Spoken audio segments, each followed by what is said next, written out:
Alors on va parler aujourd'hui du sujet des data au service de l'environnement et de la mobilité.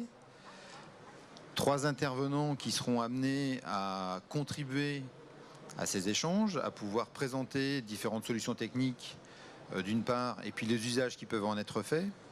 Et puis vous, et je compte énormément sur vous pour pouvoir contribuer donc à cette table ronde, pour pouvoir échanger de manière à ce qu'on puisse s'enrichir les uns les autres au gré de ces différents échanges. Alors la mobilité et le transport sont souvent deux termes qui sont confondus. Aujourd'hui, la notion de transport, on est plus sur un concept de transfert finalement de personnes entre les zones urbaines et puis les zones interurbaines, le matin, le soir. Et puis les aimants de mobilité qui sont des concepts qui sont arrivés plus récemment en tant que tels et qui sont au cœur d'un urbanisme qui est recentré sur le citadin à proprement parler. Ce qui veut dire que la ville, comme on la connaît aujourd'hui, va tendre de plus en plus vers une notion d'espace urbain, orienté vers le citoyen. Et pour ce faire, tout ça pourra fonctionner s'il y a des notions de mobilité qui se mettent en place, et en particulier donc d'accessibilité. Parmi les représentants ici donc, de deux entreprises nationales, Colas, qui est un des leaders mondiaux des infrastructures de transport, en particulier dans le domaine de la route, de l'aéroportuaire, du rail, et puis Bouygues Telecom, qui est bien connu en tant qu'opérateur national dans les télécoms. Alors, les représentants de cette table ronde, Philippe Harel, donc, qui est le directeur de projet Big Data pour le compte de Colas, Franck Moine, donc complètement à votre gauche, qui est le directeur de la business unit Objets communicants pour le compte de Bouygues Télécom, et Jean-Daniel Demont, qui est le responsable des projets ITS pour le compte du Conseil général de l'Isère, et qui intervient ici en tant que client pionnier de cette technologie. Donc, on va démarrer par le premier sujet. Donc, Philippe, le micro, ouais. Philippe, donc, on a entendu pas mal parler d'un projet de capteur de détection de véhicules. Est-ce que vous pouvez nous en dire un petit peu plus, et en particulier les enjeux, les usages derrière que vous attendez de cette technologie? Bonjour à tous. En effet, on peut trouver surprenant de parler du smart parking alors qu'on parle d'environnement, mais notre approche a été, et la présentation n'est pas très technique, hein, l'objectif c'est pas de vous abreuver d'éléments technologiques et techniques, mais c'est de regarder bien en termes d'usage en quoi le smart parking peut avoir un impact sur l'environnement et dans quelle partie nous intervenons. Le point de départ, c'était de regarder les problématiques liées à la congestion. On a parlé de mobilité, on a parlé de transport, et aujourd'hui, il y a un développement qui se fait de plus en plus dans les centres urbains avec des mégapoles qui se développent, et on constate qu'il y a une congestion qui est de plus en plus prenante avec des chiffres qui sont assez impressionnants, et on estime aujourd'hui que le coût de la congestion est de 17 milliards d'euros en France. Donc, quand on dit des fois qu'il n'y a pas d'argent et qu'on a du mal à investir et autres, bon, ça commence à être des chiffres dans lesquels on peut commencer à réfléchir sur l'innovation et à trouver des solutions parce que les enjeux sont économiquement très forts. J'ai rajouté à ça quelques chiffres qui parlent également. C'est que rien que sur la région parisienne, bien sûr c'est la partie la plus congestionnée, mais en moyenne on passe 55 heures par an dans sa voiture dans les embouteillages, quoi. Donc là aussi c'est des chiffres qui sont assez parlants. Et dans ces embouteillages, 20 à 30% du temps passé est dû à des gens qui cherchent une place de stationnement. Donc ce sont des véhicules qui tournent et qui sont en recherche de place de stationnement, comme vous l'avez peut-être fait ce matin si vous n'avez pas eu la riche idée de venir en transport en commun. Mais on se rend compte que cette problématique de stationnement est quelque chose qui a un fort impact sur les embouteillages et donc de fait un fort impact sur l'environnement, parce que naturellement, tous ces véhicules qui circulent et qui encombrent les rues, pendant qu'elles tournent, elles émettent bien évidemment, elles consomment du carburant, elles roulent et elles émettent énormément de CO2. Donc un des enjeux, qui n'est pas qu'un enjeu économique, mais qui est un enjeu environnemental et de santé publique, c'est d'essayer de tendre à réduire. Il ne faut pas rêver, on n'arrivera pas à totalement supprimer les embouteillages, mais l'idée est vraiment de tendre à réduire et d'améliorer l'accès au stationnement en perdant le moins de temps possible pour réduire la consommation de carburant et donc réduire les émissions de CO2. Donc, pour ça, nous avons décidé de développer un capteur de chaussée. Donc, c'est un capteur que nous avons développé en partenariat avec le CEA. Quelques éléments techniques, mais assez simples. On en reparlera là aussi en termes d'usage. Bon, c'est basé sur une détection électromagnétique. Donc, on va détecter les masses métalliques qui, pour faire simple, qui viennent au-dessus de ce capteur-là, puisqu'il est mis à même la chaussée. C'est basé sur un équipement radio, donc on n'a pas de grosses installations. Il y a de la transmission radio, donc pas de filaire, pas de câble à tirer. Une autonomie de 5 ans minimum. Ça dépendra des usages, mais c'est vraiment le minimum que nous avons. Un produit complètement étanche, une installation qui se fait en moins de 5 minutes. Le groupe Colas est avant tout un groupe de travaux publics et la sécurité et l'installation, ce sont des éléments qui sont forts chez nous et le fait d'installer ça très rapidement a des effets sur l'environnement également pour les temps de mise en œuvre et autres, mais aussi sur la sécurité, chose auquel nous sommes très sensibles de nos ouvriers, puisque moins on est sur la route en train de travailler, moins on est exposé au risque par rapport à ça. Pas d'orientation, ce qui fait qu'il se pose très vite. Et l'aspect des poses, on en reparlera peut-être un peu plus tard dans les questions, sur l'aspect recyclabilité et autres du produit. Tous ces produits-là que l'on met dans la chaussée, des objets communicants ou autres, il y a un moment où il faut les récupérer, il faut les traiter, il faut les recycler, il faut remplacer les piles éventuellement ou autres. Mais c'est un sujet qu'on a pris en compte dès la conception, puisqu'on a fait une éco-conception sur le produit. Et la dépose est quelque chose qui se fait extrêmement rapidement également. Dans les usages, puisqu'on a regardé ça en termes d'usage, il y a deux cas qui se présentent. Un qui est globalement un remplacement des boucles électromagnétiques. Aujourd'hui, la plupart des capteurs de chaussée sont des boucles, des sièges dans la chaussée. Et l'objectif premier est de remplacer ces produits-là, avec des particularités qui sont que grâce au capteur, on va avoir une meilleure détection, une définition de la zone de détection. Par moment, il y a des chaussées qui ont été faites dans le passé, avec des chaussées dans lesquelles on pouvait retrouver de l'amiante. Quand vous faites du sciage dans ces chaussées-là, par définition, vous avez tendance à potentiellement émettre de l'amiante dans l'atmosphère, ce qui est particulièrement dangereux et qui doit être traité en tant que tel. Là, le principe de pose fait qu'on a un trou extrêmement petit que l'on peut confiner, sur lequel on peut traiter ces cas-là qui ne sont pas classiquement posés. Le temps de pose, j'en ai parlé, c'est la sécurité des usagers. Et dans cet aspect maintenance, il est bien évident qu'aujourd'hui, il faut considérer que 50% des capteurs routiers aujourd'hui ne fonctionnent pas. Donc on a fait des super systèmes avec des interactions pour avoir des produits performants, mais si votre capteur ne marche pas, la maintenance est un enjeu majeur également. L'autre aspect, c'est l'aspect parking en voirie ou en ouvrage, où là on va pouvoir, grâce au capteur, proposer, donc pour réduire ce temps d'accès, on va pouvoir proposer de la gestion à la place, de la gestion de places spécifiques avec de la réservation pour les handicapés, pour les véhicules électriques ou les places de livraison. On va pouvoir avoir de la réservation de ces places-là, de la gestion des abonnés, qui est quelque chose d'assez compliqué aujourd'hui à traiter en milieu urbain. On pourra faire de l'aide au guidage pour vous donner les lieux sur lesquels il y a le plus de disponibilité sur les places pour pouvoir accéder plus rapidement à ces places. Un aspect qui peut sembler un peu particulier, mais bien souvent il y a une problématique de stationnement parce que le contrôle qui est fait de ce stationnement est mal fait ou inopérant. Là, on est capable en temps réel de connaître les positionnements des véhicules et de croiser ça avec les paiements et de savoir ceux qui ont payé, pas payé, et d'optimiser ce gestion.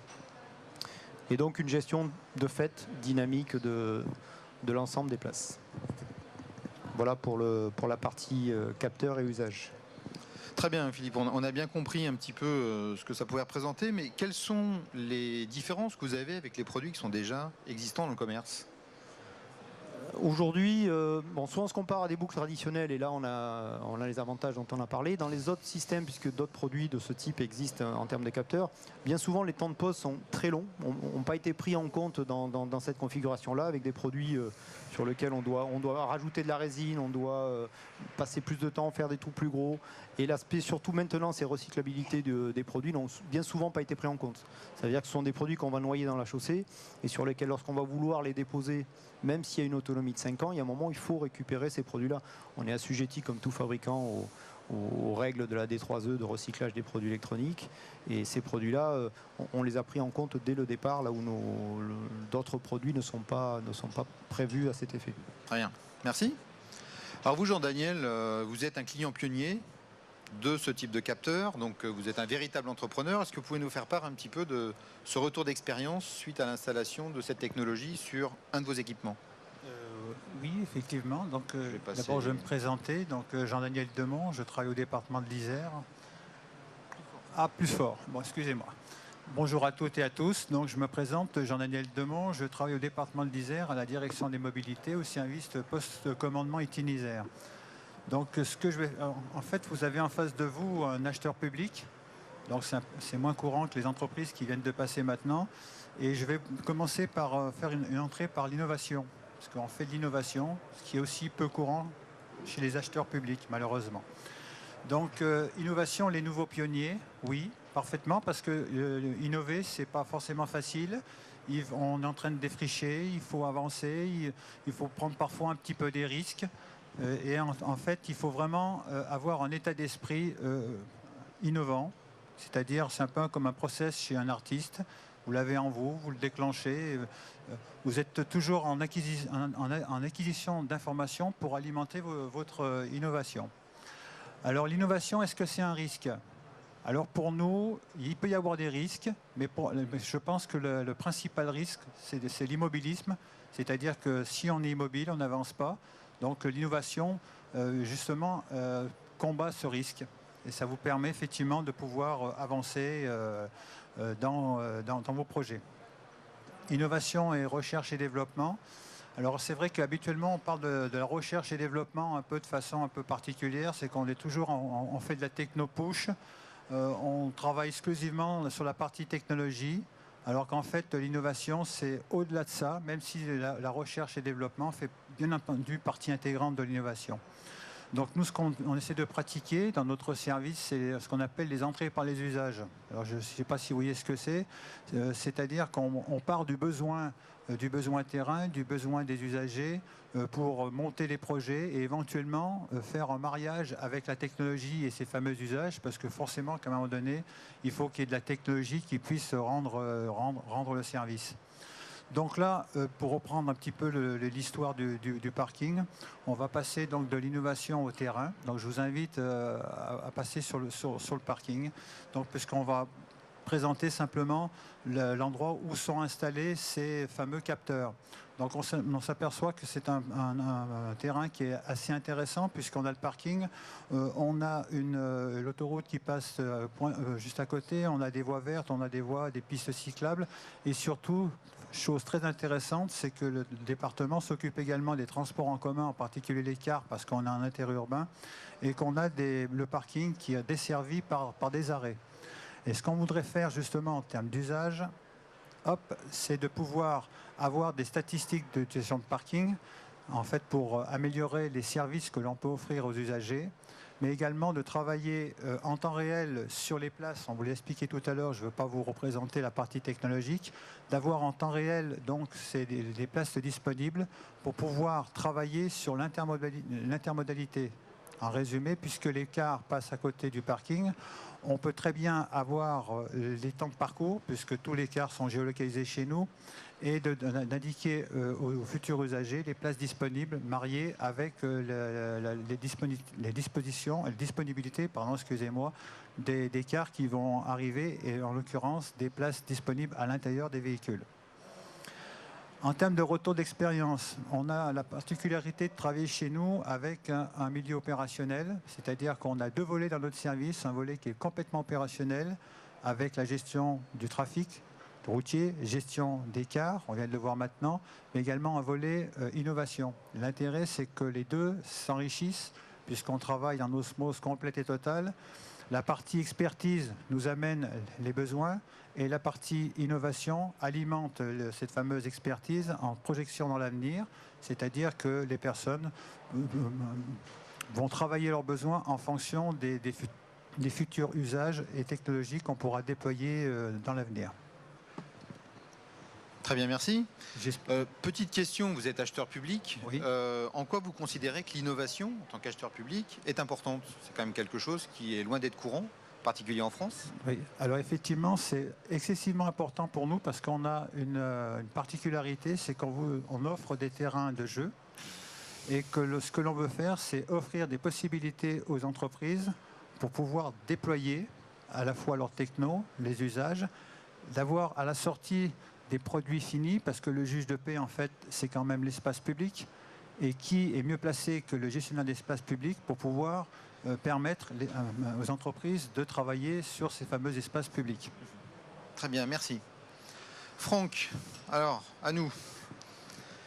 Bouygues a annoncé donc, il y a peu de temps le déploiement d'un réseau qui s'appelle LoRa. Alors LoRa, c'est quoi? Alors, bonjour à tous. En effet, Bouygues Telecom a décidé de se lancer dans un nouveau réseau. Alors pourquoi un nouveau réseau? Qu'est-ce que c'est que LoRa? Parce qu'on a déjà des réseaux, on a des réseaux 2G, on a des réseaux 4G. Pourquoi se lancer dans une nouvelle initiative, le déploiement d'un nouveau réseau? Alors on s'est rendu compte, parce que avant d'appeler ça l'Internet des objets, ça s'appelait le machine to machine. Ça fait très longtemps que Bouygues Telecom s'est lancé dans ce marché plutôt B2B, industriel, en équipant par exemple des trains, on équipe toutes les locomotives de France pour les localiser, on équipe des voitures du groupe PSA dans 17 pays, des terminaux de paiement. Donc c'est vraiment un marché qu'on connaît bien depuis plus d'une dizaine d'années. Et un point qu'on a compris assez tôt, c'est que pour équiper certains types d'objets, eh bien, il y avait une problématique qui était assez importante, c'était la consommation énergétique générée par la technologie. Et il fallait, pour certains types d'objets, on peut parler du compteur à eau, mais plein d'autres types d'objets, pouvoir transmettre des informations, plusieurs informations par jour, mais pendant une durée assez longue. Et quand on dit assez longue, ça peut être plusieurs années. Et là, on s'est dit, mais la technologie GSM, qui a été faite pour communiquer, qui est assez énergivore, qui a été faite pour l'homme, pour les communications de voix et par la suite de la data, n'était pas adaptée à ce type d'objet. Elle était trop consommatrice d'énergie. Donc en 2012-2013, on a commencé à regarder ce qui se faisait sur le marché pour savoir est-ce qu'il existait une technologie alternative qui permettait de répondre d'une part à une meilleure optimisation de la consommation énergétique. Donc ça, c'était le premier point qui était important. Une très bonne pénétration dans les bâtiments parce qu'on voulait chercher des équipements qui étaient notamment le compteur à eau, mais pas, en tout cas des équipements qu'on appelle deep indoor. Et aussi, parce que c'était un point important, un coût relativement faible de production de la data. Parce qu'on voulait abaisser un seuil de production, d'intégration des équipements dans certains types d'objets. Donc on a regardé, on a fait ce qu'on peut appeler un benchmark des différentes technologies, on en a testé plusieurs. Et en fait, on a convergé vers cette technologie LoRa qui était initialement développée par une start-up française qui était autour de Grenoble. Donc on a testé plusieurs technologies. Ensuite, on a souhaité déployer une ville entière. Donc on a choisi Grenoble, donc dans l'Isère, parce que d'une part, Cycléo n'était pas très loin, et puis on avait certains partenariats avec des acteurs locaux. Et là, on s'est aperçu qu'il y avait une vraie rupture dans cette technologie. Aussi, peut-être à la particularité de Bouygues Telecom au sein du groupe Bouygues, c'est qu'on avait une perception des usages qui étaient derrière, parce que cette technologie, derrière tout ça, il faut avoir un service. Et les échanges qu'on avait pu avoir avec Colas, avec Bouygues Immobilier, avec la Bouygues Construction et Bouygues Énergie et Services, nous ont fait percevoir très tôt l'intérêt de cette technologie, l'intérêt d'avoir des capteurs sur des piles à peu près standards qui vont remonter quelques données par jour, mais avec une autonomie d'une dizaine d'années. Et tout ça, ça change tout. Et les résultats qu'on a pu montrer sur Grenoble nous ont dit qu'on a une vraie rupture. D'ailleurs, des acteurs de l'eau, des acteurs de différents types de marchés avec lesquels on a fait des tests ont vraiment perçu aussi cette rupture. En revanche, un point, et je l'évoquerai juste après, qu'on s'est aussi aperçu, c'est qu'on avait beau avoir la meilleure technologie, ça on en était certain, si on était les seuls à la déployer, ce ne serait pas un succès. Donc il était indispensable pour nous que cette technologie puisse avoir un rayonnement mondial. Donc on a souhaité se lancer, alors peut-être avancer un peu plus loin, mais on a souhaité, peut-être, je vais me lever, excusez-moi, puis je reviendrai en arrière là-dessus, on a souhaité se lancer, ouais, le timing est là, dans une alliance multi-opérateurs et multi-acteurs pour que ce protocole devienne un standard à l'échelle mondiale. Donc dans cette alliance, vous retrouvez des grands noms comme IBM, comme Cisco, comme HP, mais aussi des différents types d'opérateurs. Et chaque semaine, maintenant, il y a un nouvel opérateur qui est en train d'adhérer à l'alliance LoRa. Et ça, ce qu'on a fait au tout début, on était les seuls, on était le premier opérateur à déployer une ville. Et bien maintenant, on voit le rayonnement mondial à travers cette alliance, à travers ce qu'a conçu aussi Semtech, qui a racheté Cycléo en 2012, pour devenir une technologie. Et la vertu de cette technologie, c'est qu'elle permet à la fois de bien pénétrer dans le bâtiment, c'était un des points pour lesquels on l'a retenu. Aussi, cette technologie, elle est bidirectionnelle, c'est qu'elle permet à la fois de remonter des informations du capteur, mais aussi de pouvoir envoyer des informations vers le capteur. Et ça, c'est important pour agir sur l'actionneur. Elle permet aussi de pouvoir localiser les objets sans GPS. Et ça permet de localiser un objet à l'intérieur de ce bâtiment, par exemple. On n'a pas en visibilité du ciel. et ça permet de localiser pendant une durée assez longue, parce que le GPS, vous le savez tous, ça consomme beaucoup d'énergie. Et là, à travers cette technologie LoRa, on peut avoir tout un marché de la supply chain, de la localisation d'objets pendant des durées assez longues. Ce qu'on fait d'ailleurs avec Colas en ce moment, on a un pilote en cours pour la localisation de LoRa 7. Et puis, c'est une technologie où on a intégré vraiment une notion de sécurité, parce qu'il y a beaucoup de débats sur la sécurité des objets, l'intégrité de l'information qui est transmise. Et là, on a souhaité aller assez loin sur ce sujet. On a intégré un tiers de confiance qui est de niveau bancaire pour avoir un chiffrement de bout en bout, mais aussi une certification comme quoi les clés de sécurité sont vraiment inviolables, en tout cas du niveau bancaire. Et ça, c'était un point essentiel pour nous. Et donc, LoRa, c'est à la fois des objets qui sont connectés avec ce réseau, un nouveau réseau, avec cette technologie. Et derrière, on pourrait dire que le réseau LoRa, c'est la collecte des données, un peu comme dans le pétrole, on va collecter l'information. Et derrière, l'objectif de ces données, c'est d'en faire de l'intelligence, en faire du service. Parce que si on est là uniquement pour collecter des données, rien en faire. Vraiment, la pertinence qui est derrière ça, c'est créer des applications métiers. Et si on revient au niveau de la ville connectée, les usages qui sont derrière, alors il y en a il y en a une multitude. Il y en a dans l'énergie et services, il y en a dans les industries. Mais dans la ville connectée, on a énormément de sollicitations dans ce domaine-là. Et les tests qu'on a pu faire à Grenoble et dans d'autres villes montrent différents types d'usages. Le candélabre connecté, une application. Avec LoRa, on pourra gérer directement candélabre par candélabre. C'est-à-dire que dans une rue, on pourra éclairer, allumer un candélabre sur 2, par exemple. Alors, on pourra aussi gérer la répartition des frais de chauffage. C'est une loi qui va imposer dans quelques années que les chauffages soient régulés en fonction du réel, non plus des tantièmes.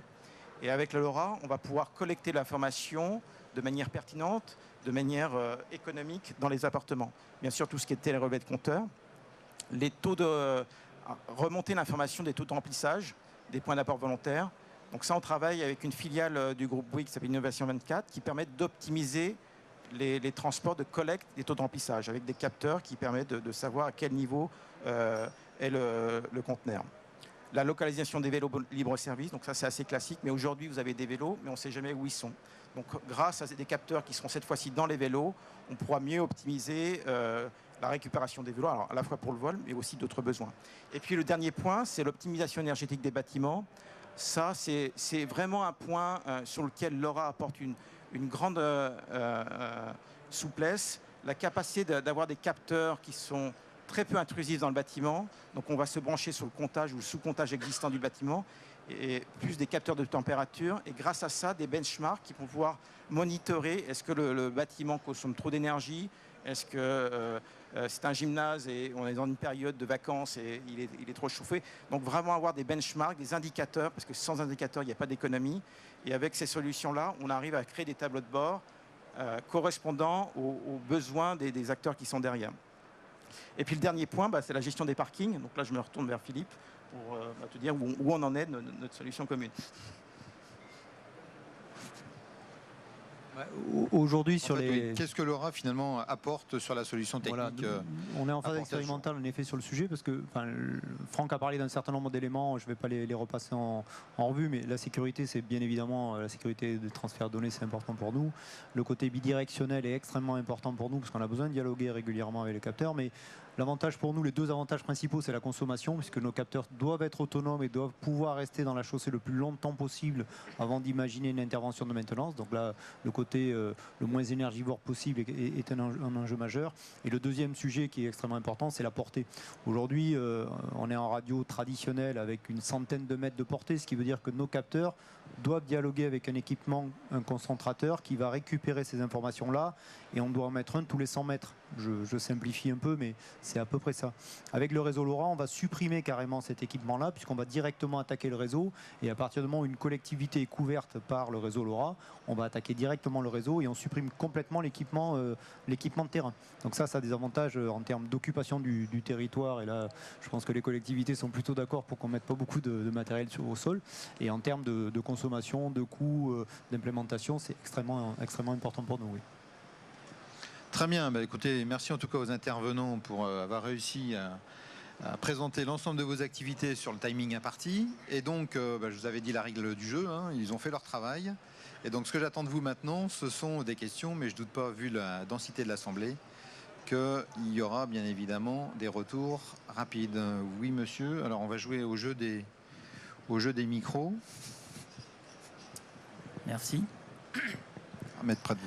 Sam Cohen, mairie de Marseille. Je voudrais avoir des questions. J'ai des questions sur les capteurs de stationnement. Est-ce que ces capteurs, vous les mettez à toutes les places de stationnement? Dans le parking, chaque place de stationnement a un capteur. Et du coup, qu'est-ce que ça donne au niveau des coûts? Et en tant que collectivité, est-ce que vous avez fait un marché d'innovation? Vous avez fait un appel d'offres classique pour acquérir ces capteurs Alors, en termes d'utilisation, il y a bien évidemment plusieurs approches. Bon, déjà, nous, on a une approche de faire volontairement un capteur bas coût. C'est-à-dire, c'est une approche volontariste qui est de dire, lorsqu'on voit une collectivité, en l'occurrence Marseille, où il y a je ne sais pas combien de places, mais plusieurs dizaines de milliers de places certainement à gérer, il est bien évident qu'on ne peut pas imaginer des capteurs à 400-500 € et déployer ça à l'échelle d'une ville. L'impact va être énorme, bien qu'il y ait un service rendu qui peut se mesurer en termes d'environnement, en termes de consommation, en termes d'exploitation ou de revenus. Donc on a déjà cette première approche-là, le coût de pause étant non négligeable, d'où notre approche en moins de 5 minutes qui est extrêmement importante. Ceci étant, on a différentes approches. On a des approches où on se dit en hypercentre, oui, il faudra une place, notre avis. Après, c'est vous, l'expert et l'utilisateur. Mais on pense qu'en hypercentre, il y a un intérêt à avoir des places sur chacune des places de stationnement parce qu'il y a un besoin d'une vision très précise du taux de rotation, d'exploitation, etc. Dès que vous arrivez dans des quartiers un peu plus larges ou un peu plus résidentiels, il n'y a pas forcément besoin d'avoir ces expérimentations-là. Et si vous êtes en parking clos, il n'y a peut-être pas besoin d'avoir des capteurs du tout, puisqu'en comptant simplement les entrées-sorties, on est capable aussi de faire de l'expérimentation là-dedans. Donc nous, on a pris le parti de faire un mix là-dedans et d'avoir des offres à tiroir. Et des fois, peut-être en milieu résidentiel, de mettre un capteur sur 10, parce qu'avec une vision statistique d'un dixième des taux d'occupation, on est quand même capable de donner une information suffisamment riche pour savoir si l'espace est saturé ou pas. Donc on a ces différentes approches.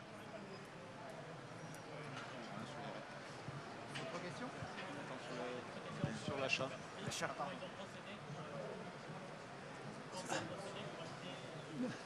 Ah, Comment la collectivité de Grenoble a procédé pour mettre en place ces capteurs? merci. Alors, en fait, nous ne sommes pas la ville de Grenoble, mais le département. Donc, nous travaillons en interurbain, mais peu importe. En fait, ça s'est fait complètement dans le cadre d'une expérimentation. Donc ça veut dire qu'en fait, quelque part, les capteurs ont été payés par Colas. Nous, on a offert l'opportunité de faire l'expérimentation sur un territoire ouvert au public. Par contre, effectivement, là où on a fait des investissements, en particulier pour des candélabres, parce qu'on a mis des candélabres à LED avec des CityBox et des CityMMX, des produits Bouygues, donc qui permettent effectivement d'avoir une gestion très fine de l'éclairage. En particulier, pourquoi des LED? Parce que le LED peut se réguler très rapidement. Et nous, comme on travaille sur la route, on aimerait pouvoir, à travers ce type d'expérimentation, reporter cet éclairage dans des tunnels pour éviter, par exemple, d'avoir des tubes qui soient éclairés 24 heures sur 24 à 100%. Donc c'est vraiment dans ce cadre-là, dans un cadre complètement expérimental, au sein également aussi d'un laboratoire du CEA qui s'appelle Ideas Laboratory. Donc nous sommes partenaires, dont Bouygues est partenaire. Donc voilà, donc un petit peu pour répondre à votre question. Ça va. Faites court sur les réponses. Oui, bonjour. Merci, excusez-moi. Thibault Lécuyer, journaliste. Je voulais savoir si vous avez chiffré pour certains des cas d'usage. On comprend que vous n'avez pas encore de retour d'expérience très long, mais est-ce que vous avez chiffré le bénéfice justement pour une collectivité locale, que ce soit en économie de ressources, énergie, ou en économie financière par rapport à des coûts pour la collectivité ou pour le grand public? Sur la part économie d'énergie, c'est difficile de comparer un système qui n'existait pas avec celui qu'on met en place. On n'a pas de retour dans ce cadre-là. Par contre, on a un produit qui consomme peu, donc en fait le coût de la consommation est négligeable dans l'exploitation du produit en smart parking. Par contre, en termes de retour sur investissement, oui, on a une approche qui se fait de façon assez simple, ne serait-ce que sur l'exploitation. Après, tout dépend de la recherche politique de l'objet. Une collectivité qui va vouloir favoriser du commerce dans un centre-ville va rechercher à avoir, je donne un exemple, va rechercher à avoir un taux de rotation très rapide des places de stationnement, parce que plus vous avez de rotation et plus vous avez potentiellement de clients dans les boutiques dans le centre-ville. Donc ça, c'est une recherche politique qui va en général avec la gestion de trafic du centre-ville. Et là, par ce biais-là, vous pouvez détecter tous les véhicules qui sont en infraction au-delà de 2 heures si vous avez décidé que le stationnement était maximum 2 heures. Et vous pouvez travailler derrière une vraie politique de stationnement avec une tarification associée. Donc vous pouvez augmenter les recettes d'un côté, certes, de la tarification, mais vous pouvez surtout avoir un retour sur cet aspect politique commercial en fait, du centre-ville.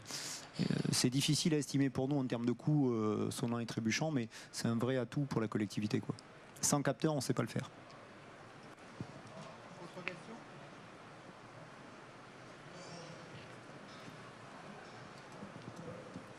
Bonjour, j'avais plus des questions par rapport au nouveau réseau LoRa. Sous quelle forme ça se présente en termes de déploiement? Parce que j'imagine qu'il y aura des antennes un peu type GSM donc, à déployer par vous, et après il faudra mettre des capteurs un peu chez tout le monde. Donc combien de temps vous estimez avoir un taux de couverture proche des réseaux actuels? Et ensuite, comment vous allez vous financer? Est-ce que ce sera au mégaoctet? Est-ce que ce sera ouvert à tout le monde? Un peu le business model que vous avez derrière, si ce n'est pas confidentiel. D'accord. Alors, sur le déploiement, déjà on se base sur nos 15 000 points hauts pour déployer ce réseau. Donc, ce qui nous permet d'aller assez vite, puisqu'on a déjà de l'énergie, on a déjà de la transmission sur ces points hauts. Donc, on réinstalle une antenne, en revanche, et un petit boîtier qui permet d'assurer cette couverture. On a l'objectif de couvrir l'essentiel du territoire, de la population, à la fin du semestre 2016. Donc, on est sur un déploiement rapide. Les principales villes françaises seront couvertes très rapidement. Et puis après, on est sur un marché au départ, comme je l'ai évoqué tout à l'heure, qui est essentiellement B2B, même s'il y aura sans doute des applications grand public par la suite, mais on est avant tout sur des applications B2B. Donc en fonction des besoins de nos premiers prospects clients, on peut être amené à couvrir telle ou telle région, telle ou telle ville en priorité. Ensuite, sur votre question sur le business model, sur est-ce que tout le monde y aura accès, donc ce sera une offre en effet commerciale. Donc, quand on dit B2B, il y a aussi une part derrière de négociation. Donc aujourd'hui, on fait un ensemble de ce qu'on appelle des POC, des Proof of Concept, avec un ensemble de partenaires dans différents territoires. Là, on est couvert dans le sud de Paris, on est couvert à Grenoble, on est couvert à Angers, qui sont là pour valider. Et derrière, oui, l'ensemble des clients industriels qui souhaiteront accéder à cette offre pourront l'avoir. Donc on communiquera de manière un peu plus explicite sur l'offre d'ici quelques semaines.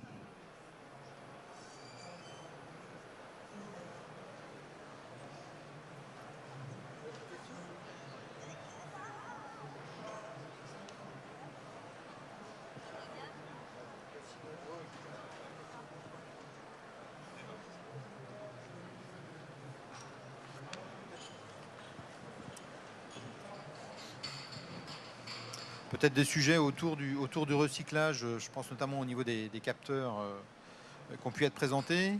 L'intégration, donc on l'a bien compris, dans la structure de chaussée, ça c'est clair. Qu'en est-il de la restitution, du recyclage de ce type d'équipement ? Comme je l'ai dit tout à l'heure, c'est un produit qui a été éco-conçu. Ça veut dire qu'on a prévu dès le début toute cette phase. On a l'avantage chez nous d'avoir un gros bureau de R&D, d'avoir un centre technique, d'avoir travaillé avec le CEA, mais on est également industriel au sens fabrication de produits électroniques, puisqu'on fabrique toute une gamme de produits électroniques. Et on a donc travaillé le produit dans sa chaîne complète. Donc aujourd'hui, l'extraction, je parlais tout à l'heure de produits qui sont des fois scellés dans la chaussée avec de la résine. Vous êtes obligé de casser l'ensemble pour pouvoir arriver à les extraire de la chaussée.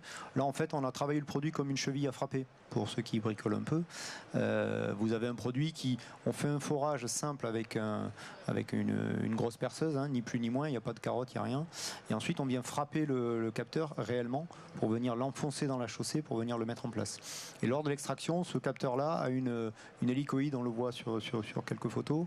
On vient avec un outil spécial par-dessus et on vient desserrer le capteur, ce qui fait qu'on le dévisse en montre en main 2-3 minutes pour l'enlever. Donc on ne prend pas la peine de venir déposer voire plus rapide, puisque oui, vous avez vu, vous déposez, poser, déposer, on a fait pas mal d'essais, et en effet, c'est extrêmement rapide. Donc, c'était notre approche. Aussi, dans une approche recyclable du produit, recyclabilité du produit, donc après, une fois l'extraction, on fait un traitement traditionnel des produits électroniques, hein, le plastique d'un côté, les résines de l'autre, l'électronique, etc. Mais l'extraction, c'est toujours pareil. Réflexion du temps passé sur la chaussée pour un problème de coût, réflexion du temps passé sur la chaussée pour une problématique de sécurité des agents, parce qu'on est quand même sur la chaussée en train de travailler, donc il y a malheureusement souvent des accidents. Et derrière, cet aspect où on ne perd pas de temps pour venir changer une pile ou quoi que ce soit, on fait une extraction et on traite après au chaud, en usine, à l'abri, etc., etc. Merci. Ça vous a pas inspiré plus que ça? Peut-être une dernière question concernant LoRa. Il a été beaucoup parlé du déploiement en France. Donc il y a un déploiement également au niveau de l'international. Comment va se passer cette compatibilité, cette notion de roaming de ce qu'on connaît aujourd'hui sur les réseaux plus classiques?